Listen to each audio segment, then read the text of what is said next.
To start off with, one of the things that I don't think people realize, black men are the #1 risk factors for suicide right now. Are you serious? Yep. Wow. Black men, we are increasing suicide. Suicide in the black community never used to be heard of. Right. So, and they used to keep stats. Back in the 50s, whites were up here, blacks were way down here. Right. Now, there was I think it was a lady from New Jersey. I can't think of her name right now offhand. But it was called Ring the Alarm, the rising crisis of suicide in black youth. So our kids are twice as likely to commit suicide, and black males right now are increasing. I hop out the wheel like a fence. I hop out the wheel like a fence. I hop out the wheel like a fence. I hop out the wheel like a fence. I'm on the moon like a Jackson. I hop out the wheel like a fence. I hop out the wheel like a fence. I hop out the wheel like a fence. I strip the door like a latch. Boy, I'm a fiend out of heaven. I just wanna give me a mess. You live at the top of the planet. Welcome back to Classic Conversation. Big shout out to Pitts Media for allowing us to use their studio, filming equipment. They always hook us up, treat us right. So if you're ever in Chelsea or need anything shot all over the world, they can come to you. They'll do it. They're professional.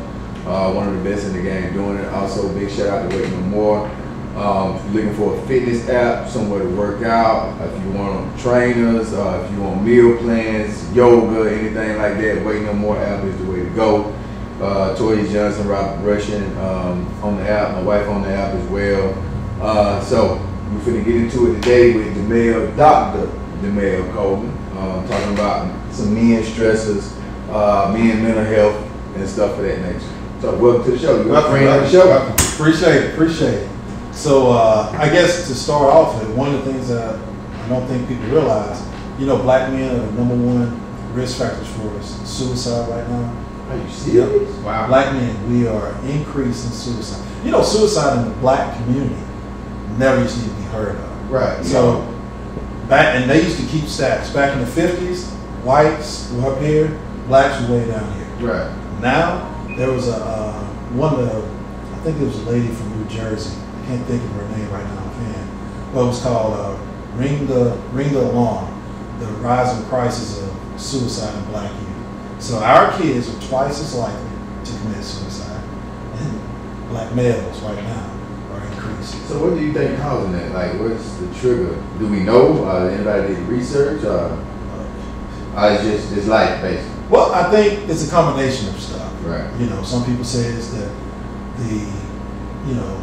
manifestations of chronic issues of inequality in society. So you look at some of the inequalities and stuff that are going on, that affects things. But if that's the case, though, inequality always existed. Yeah, but inequality to the degree right now, as far as, if you look at finances, and there's a really good book, it's called Killing the Competition. Actually, and it really highlights the increase in suicide and homicides in the black community as the disparity between the haves and the have-nots has increased. So we're not going to go into the weeds on that one, but there is a correlation, and there's a difference between correlation and causation. So I'm not saying they cause it, right, but there's a high association with the more the disparity, the greater the problems of stress. Because for men, and this goes back historically, men tend to be built more on status. You need that status. That's what drives us. And so when you have a culture now in America where how many of our black men are in jail? So when they come out of jail, what kind of jobs are they going to get? So when you have a felon, what quality jobs are they going to be able to get? They shut off from Pell Grants. So what upward mobility do they have? And then you have a situation where, these young black men, where's their role models in society? And what's going on around them every day? So you got that, you got issues of jobs. What jobs are they going to have? So you talk about jobs, you talk about finances, and I know this guy's dead now, Kevin Samuels, and he always talks about that high value stuff. Don't get me on that. But there is a part that, for as men concerned, having a good, stable job, being able to provide, that allows you to have a wife, that allows you to have a kid. So when you don't have that, what is that going to do to you? So you're saying the status equal all of those things that men are looking for to feel complete? It can affect it, yes. Mentally. mental and physical. Because if you get up under chronic stress, you know what happens to your body? Your body releases cortisol. If you chronically stress, you release cortisol. What does cortisol do? It actually starts shrinking your brain. So a particular area is called the hippocampus, which affects your memory, frontal parts of your brain, so you start having issues with depression, anxiety. So this little minor thing of somebody being stressed isn't so minor because it's contributing to a lot of mental and physical health, which then leads over to issues of suicide. So when we talk about black men, that's a major issue that's going on in our society right now. Do you think like that after you saying after men get out of prison, males or whatever, do you think now though that it's more likely that they could land on their feet, like in a job, than back in the past? Oh no. I think back in the past, if you look at historically, you could come out of school, you know this, you come out of school without a high school education, go to the plant and make good money back in the day. You know, that's some of the problems some of these poor white people have with that coal mine stuff. You got some cats who in regards to little issues of literacy, but they can go down in that coal mine and they can make $60,000 to $80,000 a year. Right. So where are those kind of jobs? But I think it's switched though. For me, from what I see, like men now. So you think about trucking, right? Like entrepreneurship. A lot of guys that had that pass, they take those routes. For it's like owning their own trucks. But what percent do you think is that? So I don't know the percentage, but I'm saying that's high. It would be good if that happened. There's opportunities available if you have that mindset. Right. I think what you were saying is that when you look at the coal mining industry, some of those big, even the car industry, right, to where you had whole communities that built upon that one industry. Yes. You might have a truck driver, but it's individuals within that community that don't affect the whole community. No, but to say that, shouldn't you see the change in the white Americans also, because that wealth gap they feel it too. Yeah. They don't know it, they don't identify with it, but it's affecting them too. It's affecting them too. But since we brought up us, we're talking about us, but it's affecting them too. And so it's affecting society as a whole. If, like I said, if you read that book, Killing the Competition, it'll lay it out for you. But it's a major issue. So you got those stressors, and then you got the issue of the family. That's a stress in and of itself. When you talk about the fact that in our community, you look at the stats, what they say, 73% of kids now are in single parent homes. Right. So what does that do for a man who's not in that home and his kid is in the home? And how does he relate to that mother? So what are some of the things I guess a man needs to do, I guess, to try to relieve from the stresses, try to protect himself from having those stresses? Is it something, whether it's therapy or anything that he can get into? Well, I definitely say therapy would help. The other issue, the main problem we have in our society today is loneliness. We basically are doing it on our own. We're so busy, we don't have relationships anymore. So if you look up loneliness scales, that is actually on the increase. So despite all this internet, loneliness, define it. Loneliness is you don't have an intimate relationship. Like the fact that we're sitting here actually engaged with one another. Like he has what's called mirror neurons. I have mirror neurons. They're in my eyes. So I'm picking up on nonverbal and verbal cues from him. So in this conversation, we have a really good conversation. Things are released such as your hormones, such as oxytocin and all this stuff. That makes you feel good. Makes you feel like you have a purpose. Human beings are social animals, social. Yet we live in a society, especially in America, where we promote what? Individuality. So we have become so individualized that we've removed away from the community. So how many of you sit around and hang out with your neighbors and know your neighbors that's down the street? We kind of different. So, but you're human. You're human. No, I'm saying I know mine. But I get what you're saying. But I'm just saying in general. Right. If you think about it in general, how many people know their neighbors? And hang out with a lot. And some of it they've been replaced by social media, which is not the same form of social. It actually makes it worse. Right. Because now you're in front of a device. Because it gives you a false engagement. Exactly. You're in front of a device. You're seeing the world from here versus from here, like physical. You know what I mean? So, and a lot of time has been spent on social media, not in social settings like I think that replaced a lot of it because we didn't have social media like back in the day. But the problem is, and people can look on Netflix, there's a thing called The Social Dilemma. Really if you watch it, it'll really explain in detail. Yeah, like I mean, that's their whole thing. They gain to keep you there. Yes. So they like, so we got people trying to watch the show. Our whole plan is to bring content to give the people so they'll stay watching the show. Sorry, I'm just telling y'all the truth. I'm not telling you the truth. So their whole thing is they have people that sit there, gang. So when you see them ads pop up, the hunt stuff that you like, that's their job. They know you like it. So they sitting there the whole time trying to keep you on whatever site you on. So they run your ads that you cater to.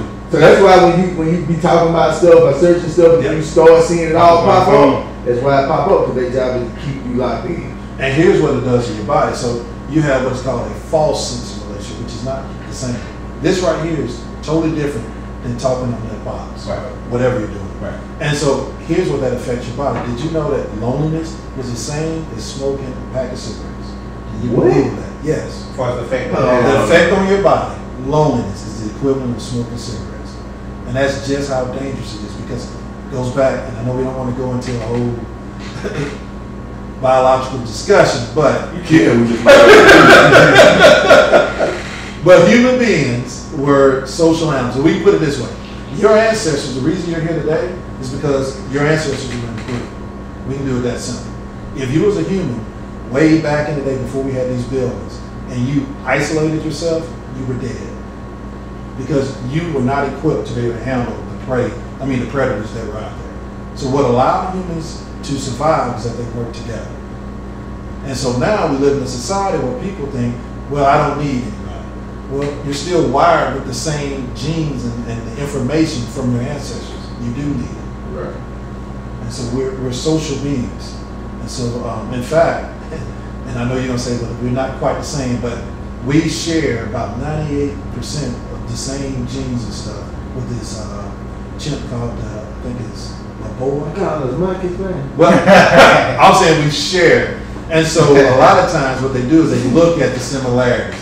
And when they put these, put these animals in the zoo, in captivity, they do behaviors that are nowhere near normal. So the monkeys, when they experience, do they kill themselves? Well, what they'll do is, if in particular these animals that we're talking about, You just killed one. You will not admit that you just killed about a 2-hour conversation with that. well, I'm gonna tell you what they'll do. They'll start doing behaviors that are like, if you look into those animals that I was talking about, they'll start self-mutilating themselves. They'll start. And so what you saying, when they self-mutilate, we commit suicide. Right. And I was referring to the chimp, which is so Right. close to the human Right. man. So, and that's the problem that we have. We live in a society that's becoming more and more So how do we connected how to do a we get, machine. I mean, how do you get better? How does society get better? Or what can a man do to get better? I know we talk about therapy, but what are some stuff that he can do to get better in the society that you live in? Well, like I said, he needs to have real relationships. Not the relationships where you text somebody. Right. Not the relationships where you get on a box and you speak with them, but actually go out, do like those. Socialize. So has there been any studies on how that affect individuals that's incarcerated because they're limited to the amount of socialization and the diversity of socialization that they have? So they only talk with people that's in that dorm or in that cell. But they haven't done any studies, but the thing is, they're still talking to people. They're still talking to another human being. I guess that's why it be so crazy when they put them in cell. So if they put them in, if you put somebody in isolation, Yeah. you know, that's torture. You can kill somebody. Because if they sit in isolation long enough, they'll start to become psychotic. Yeah, mentally. Yeah. So, and you just think about that. If you keep somebody isolated long enough, they will become psychotic. Yeah. Well, I mean, that kind of go back to what you're saying. You gotta have social relationships. Right. So the one thing, if we can think about something cheap, you know, back in the day, people used to go shoot basketball together, go do things like that, go hunt together since you like hunting. So those things build relationships. Those are bonding. Right. So that's something simple somebody can do.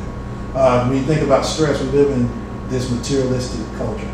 You know, I looked at a study the other day. It said that 40% of Americans, all Americans, can't put their hands on $400. That's stress. Over 80% of folks in this country, which is the wealthiest country in the world, are in debt. That's stress. So what I always talk to my clients about, hey, how are you fiscally? What is going on in your life financially? Or do you have a budget? You know, so hey, you got to get a job, because that's what we were talking about earlier. Because if you don't have a job, how are you even going to be able to do a budget? But helping people to get jobs, helping them get meaningful jobs, because you can't just go work a job that doesn't give you meaning, because that person also will become depressed and they'll feel less than. Some of these jobs are straight too. It does. And if you're working at a job you don't like, that actually can induce stress as well. Right. So, and people don't realize that you need to find a job that has meaning. So, and you know, being studies, but they did a study where they actually took people and they gave them a job and they gave them a meaning to that job. And then they gave them another group of people just that job. The people who had meaning to the job felt like their job made them feel better. This group became increasingly angry and just depressed because they felt like they were doing something that didn't. Right. So it's a couple things. Well, one thing that you mentioned that's an issue in our community. You mentioned counseling with help. It's kind of taboo in a lot of communities to where it's not one of those things, particularly amongst men. One, you got to admit that there's a need for the counseling. Right. And then secondly, have the resource to get the counseling, whether it be insurance or financial resource to get the counseling. Second part that our community is skeptical on, and I think rightfully so, when you start looking at medication, like what type of medications that you can utilize to help with mental health issues. Well, here's the thing. We live in a society really that wants a pill. I hate to say it that way. Wants a pill? Wants a pill. We want a quick fix. We want the microwave pill. Oh, won't say pill. Pill, so they can get something quick to fix something. But the problem is, if you look at facts, did you know that exercise, plain old simple exercise, which most people don't do, actually beat Zoloft Paxil in a study. Wait, no more? 1993. Exercise. Club. And there you go, no problem. But, and you know what they found out? Like, even if somebody's stable on medication, you give them stable for depression. 6 months after being stable on that pill, if they only take that pill and make a real lifestyle change, 40% gonna relapse. Guess what? If they exercise, we're just talking about 4 times a week, 30 minutes, the relapse rate drops all the way down to 8%. So there are docs that push pills, and you're right. What about marijuana? Well, we're gonna stick with this one. That's a little self-promotion. We're gonna go on the alternative. Yeah, we'll go alternative. But in regards, yeah, we'll go there. But the issue, really, you do bring up a valid point, because a lot of times people in my profession, they tend to be more material. Well, they believe more on science. They don't really have the component of embracing someone's faith. And in the black community, blacks as a whole, especially in the past, now we've become less so now, but as a whole, blacks tend to be very spiritual. So it's it's a big indicator now. So you said in the past, so we've seen an increase in it, and we're trying to identify what caused the increase. Yeah, I think it's a real conversation is, as faith has decreased, anxiety and hopelessness has increased. Well, because you can take this real practical. You think about back in Jim Crow and all those times, you had Billie Holiday singing a song about strange fruit. I don't know if y'all ever heard that song. Yeah. Yeah, basically strange fruit is about hanging black folks from trees. That's the strange fruit. You had Simone singing the song GD Mississippi. Now, during that era, we were there here on suicide. With all that going on, slavery, we were down here at suicide in the 50s. You get the 60s, you get a new era of peace, freedom, enlightenment, and the shift in the way we see ourselves and our connections with the church and one another. And there's a definite correlation that as we have become less spiritual, we become more material. And nobody can argue. I mean, it's a direct correlation. It's scary because you think with all that going on, we were here on suicide, and now right here we are beating everybody with suicide. Black men, our kids, you know, and it's scary. And I don't know how you, as they say, put the genie back in the bottle, because I think, and that's where some of the things you're bringing up. How do we fix this? Right.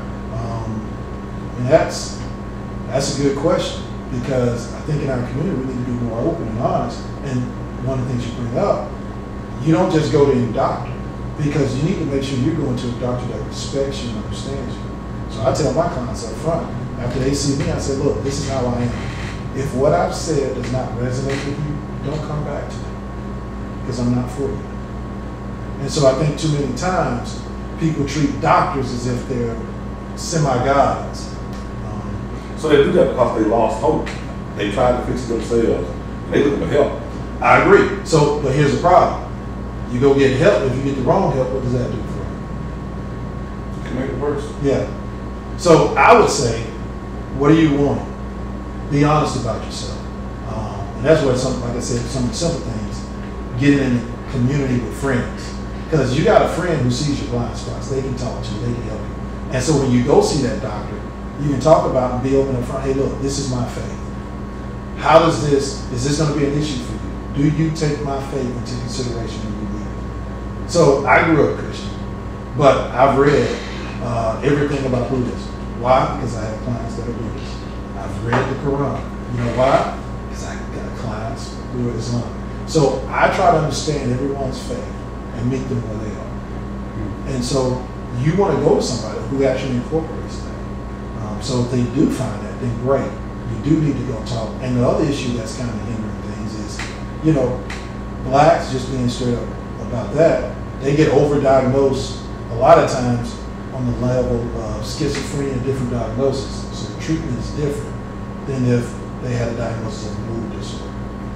And some of that comes in with somebody who's spiritual. Like I was in a rotation where a guy was talking about he was talking to God and speaking to God and speaking in tongues.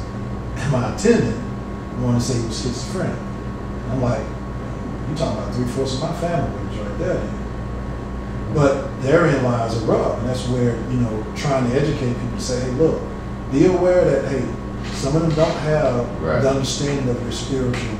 Because the wrong diagnosis. Yeah, and then you're going to be put on medicines that ain't helping. That ain't really helping. So in your opinion, where you feel like the misdiagnosis come in at? Like, how is that so easy for them to get misdiagnosed? Real easy, because if you don't have an understanding of your faith, and you know one of the symptoms of schizophrenia is auditory visual hallucinations. So you're hearing from God, hearing from angels. Exactly. To a scientist. That's the black and white. Yeah. That's delusion. Yeah. Because you don't They just understand. speaking in tongues. He said nothing. There you go. I'm going to put you in the straight jacket. And so I'm not saying that when somebody exactly, but I'm not saying don't be honest. But I do want people to be aware of how that can be perceived. Right. You pay attention. Yeah, you pay attention. So, you know, I try to talk to all my clients about, you know, we have to look at a holistic approach. If you come to see me, we're not going to just pop a pill. I'm going to talk to you about your exercise. I'm going to talk to you about the foods you're eating, because the foods you eat and the things you're drinking can impact your mood. We're going to talk about your sleep patterns. You know, we live in a society, man, I see on these podcasts, man, you can sleep when you're in your grave. Yeah. And you know, military, since you're a military guy, they did a study where they took marksmen, and the ones that got 7 hours of sleep, they hit the target 98% of the time. When it dropped down to 6 hours of sleep, it dropped all the way down to 58%. When it dropped down to 5%, it dropped down into the 30s. And you look on these podcasts, oh, you only need 4 hours of sleep. Yeah, you can function on 4 hours of sleep, but You're not at your peak. You're not at your peak. Right. Not only that, one of the risk factors for dementia when you get older is poor sleep. How many hours of sleep do you need every day? Well, everybody's different. Right. But they'll say on average, and like I said, it depends on the stresses, because if you got a lot of stress, you need more sleep because your body needs to recover. Right. But on average, especially at our age, around 40s, you need about 7 hours of sleep. Every day. Yeah, you need about 7 hours of sleep. So usually, how long can you go being sleep deprived? How long can you go before it starts really happening? Sometimes. Well, like I told you on that study, that's 1 day. 1 day. So you feel it. You don't feel it because you don't know. It's kind of like you know, people who drink, they get tipsy. Right. Well, they don't know that alcohol is impairing them to a degree. Right. Because you still function, you still talking, you still feel like everything's fine, but it's affected you. Right. So with most mental health issues, the individual that's experiencing it, they can't see that it's happening. No. So one of the things that people that are observing an individual should look for to kind of identify that, hey, this issue is a mental health issue. Well, I'll tell you something, especially when we talk about suicide. If you see somebody who's, we live in a society that's very materialistic. So if they start becoming very pessimistic about life in general, about feeling like their life doesn't have any meaning, they feel like they're a burden on other people. When you hear those words, Hopelessness. yeah, that's a red flag. That's a red flag. So, and people say, well, anger, people can be angry, and anger can lead to other things. But there's a difference between being angry about something being wrong that happened to you, and being angry about life. And when you listen to somebody, if they're angry about life in general, that's a red flag. If you notice somebody is, just starting to isolate themselves, they're not talking to you as much. So those are things I'll be paying attention to. We had a person we used to deal with had mental health problems. And normally, when you come into contact with somebody that got mental health problems and they start saying they seeing stuff or whatever, if you don't really care nothing about it like that, I'd be like, man, you seen this run across the road? And he's like, yeah, see, just to get away from him. And the guy was telling us, he was like, what y'all don't understand is a lot of times that person trying to see if he done checked out. Exactly. So when he asks you, hey, did you just see that run across the road? And you say, yeah, then he feel like he's still good, he ain't checked out yet. So he was like, nah, tell him the truth. Well, like, you better be careful on that. Well, they probably been flip out. Yeah, they probably been flip out. Because it depends on, make sure you read The that. diagnosis, Yeah, because somebody can they can become get very agitated with you trying to bring reality to them. So, but if it's somebody you know, even somebody you know, if they have schizophrenia, that still can be dangerous because they can become agitated. But you do try to do reality orientation, like, what do you mean by seeing? How does that affect you? Is that bothering you what you're seeing? And so you can gauge up front if they're angry. Right. You see what I'm saying? So that'll give you a back door. So if they're saying, I was just trying to make sure, man, because sometimes things like that happen. Oh, well, man, no, I don't see that. Yeah. So schizophrenia is usually accompanied by easily agitated. Well, it can be. It's not easily, but they can become agitated. Just depends on the person. Well, it depends on where they are as far as their illnesses as well. How bad they are as far as. All right, so these conversations, they tough to be had amongst adults, right? But how do we have these conversations with the younger youth or with kids to where we can identify the cause? What I've seen in some of our school systems that kids are identifying suicide as a real option to a solution to a problem. So how do we have these conversations to where we're not over communicating, to where we're actually putting the thought in their head versus trying to stop that thought from coming to fruition? You see, here's my approach on things with people and kids. I'm just going to be upfront with you. There's an ugly study that was done, and it showed that basically kids that are from single or disruptive homes, of all the kids that have mental illness, 89% come from that home environment. 9 out of 10 kids that have mental illness issues come out of a single or disruptive home. So when you see a kid from a single home, when you see a kid you don't just ignore stuff. You pay attention. You have your ears cued to try and understand what are the things that are going on in their life. And so one of the things I'll definitely say is, and especially with some kids like that, is mentors, as much as you can, find people to be mentors to these kids because they need somebody they can lean on and trust. A lot of times, they're not going to be open and honest with you because they don't trust you. They got issues of trust. A lot of them have issues of rejection and abandonment. So this goes back to that whole biological conversation we had. But, kids when they're young, the way you see the world a lot of times is pretty much shaped between 2 and 3. And you don't remember that. But how you see the world and the things that happen to you, whether or not your mother breastfed you or held you tight, or what was the home environment like, how your mother was actually taking care of herself when she was actually carrying you. See, these are things you have no control over, but those things directly impact kids. And so the more stressed the mother is, those stress hormones, those issues, they go to that kid. So those kids start off behind the 8 ball to begin with. So my approach is to say, okay, I'm going to assume that there's some things that you're dealing with. So I'm going to try to build a relationship with you to try to get to that place to where we can be more open and honest about some of those things. Because you live in a culture where what was that, 13 Reasons for Suicide that was on Netflix? Right. 13 Reasons. Yeah. It's on Netflix. On Netflix. So you got shows that promote stuff like that. One of the things like... So it's 13 reasons you should commit suicide? No, so I think it's a small series where this kid committed suicide, and each episode is the possible reasons why. But the problem is, you're dealing with kids who have... We've even created It's glorified. It's glorified, yes. Some. But it's not even with kids though. Did you know that they've done studies where, like, they found with adults? And this is one reason why you should not glorify suicide on TV, because they found that if a celebrity committed suicide, within 30 days of that suicide, so I think it's like 44% increased risk for somebody copying that suicide. Yeah. Now, I don't know if y'all, we're not going to talk about it, but there was an incident with a lady who did something, and then a month or so later, another lady did the exact same thing. I don't know if, we're not going to say it on air. I'm not, you just talk about copycats. So yes. And that's why I say the concern that you have in speaking to your kids on it. You don't want them ignorant on it, but you also don't want them give them idea or whatever. And because we're not experts at it. We're not trained at it. Which is why... Does the school system or is everybody else identifying this problem? Nobody's trained. Allocating resources? I'll just be honest. Nobody's. I go, I tutor at a place. There's nobody really trained. I'm just being honest. What about guidance counselors in school? They're not trained to really identify suicide. They're guidance counselors, but they're not trained to do in case the kid comes to them. Right. They ain't looking for it. So, and that's the difference. So I think there needs to be a more proactive approach that you need to be more trained to be looking for. To notify. You see what I'm saying? So, yeah. so I think the problem is, I'll give you a perfect example.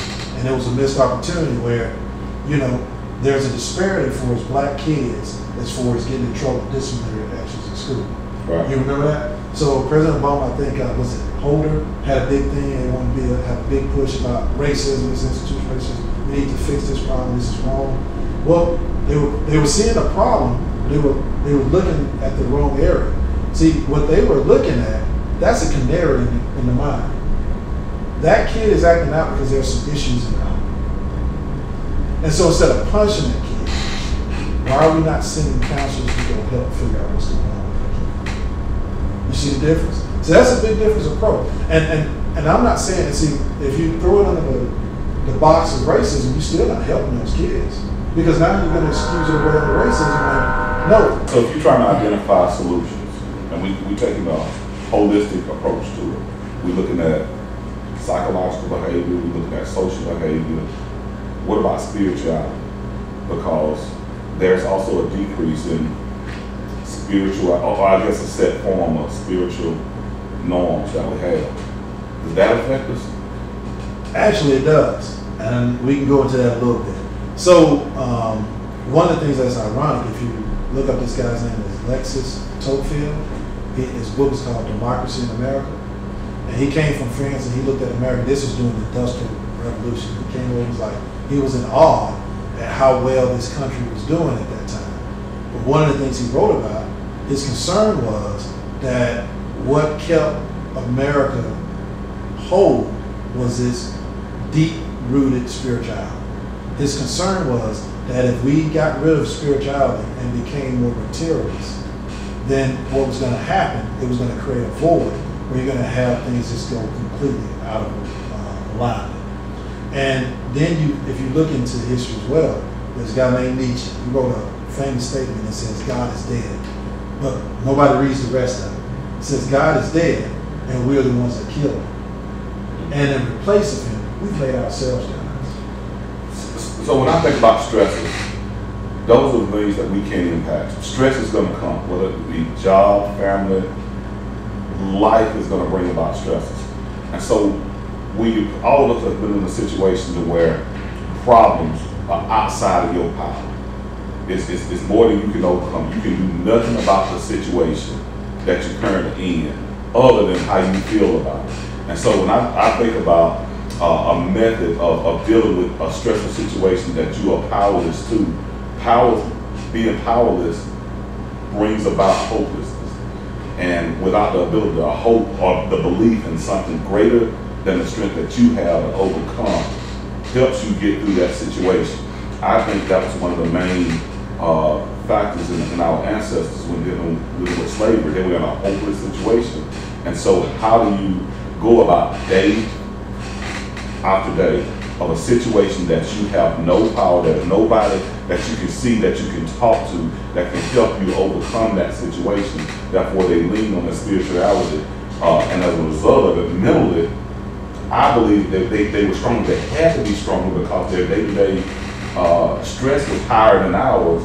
However, you didn't see the mental, or at least it wasn't recorded, the mental issues that they went through because of their increased faith. So I think it is an important piece in us finding peace in a chaotic world. Well, you know, they've done studies also with people who have breast cancer, different types of cancer. The individuals that had prayer, their relapse rates were lower, and they actually did better. So spirituality played a huge role in people with cancer, as far as how well they even receive treatment. So there's a lot to that. So there's actually fields where people, this guy's name was Victor Frankl, he was a psychiatrist, and he found himself in Harvard. He wrote a really good book called Man's Social Media. And what he talked about is that exact statement. When you're in a situation when you have no control, and you have no control, the one thing you can control is your attitude towards what you're facing. And what he realized, for him, he said that, and this is a really good book. One of the guys had gotten shot, and here he is laying down, blood everywhere, and lo and behold, there's a flower that's coming up in the mud with all this blood on it, and he sees the beauty. That even in the midst of all of this, there's beauty. And he gives these little moments where they're sitting there freezing to death, and a ray of sun comes through this little crack, and it was just enough to give him hope. And he talks about how so many people were physically bigger than him, had a lot more ability to be able to endure a lot more, that died a lot quicker. You gotta have hope. You don't got hope, you're gonna live. Well, he actually did a therapy. That's when he got out, he did therapy to teach people some semblance of spirituality, to give them a sense of hope. So, we get it right. So we need the Lord, we need counseling. Well, I'm not gonna say we need the Lord. We need somebody, maybe Muslim, somebody maybe Buddhist, but you need some level of spirituality. You need some hope somewhere. That's it with mine. Yeah, I got you. Outside of yourself. Outside of yourself. So you got the Lord. I'm saying the Lord. Y'all can say whatever y'all want to say. You got the Lord. You got counseling. You got interaction with individuals not on social media. I hop out the wheel like a fence. I hop out the wheel like I'm fence. I hop out the wheel like I'm fence. I hop out the wheel like I'm fence. I'm on the moon like a Jackson. I hop out the wheel like I'm fence. I hop out the wheel like I'm fence. I hop out the wheel like I'm fence. I straight the door.